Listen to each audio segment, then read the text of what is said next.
যে মিস্ত্রি সাহেব এই ঘরের কাজ করতেছে সেই মিস্ত্রি সাহেবের সাথে ওগুলো কোনো বেতন নিয়ে পুরানো হয় নাই, কিচ্ছু না।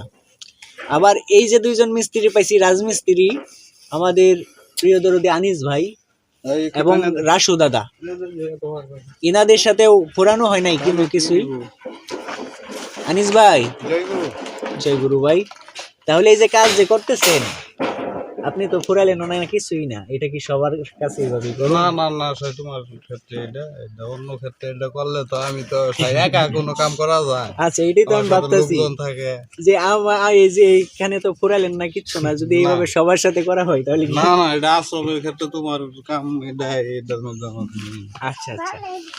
তাহলে আমাদের এই মানুষ আশ্রমের কাজ করতেছে আমাদের প্রিয় দরদি মানুষ আশ্রমেরই একজন মানবতার সৈনিক আনিস ভাই।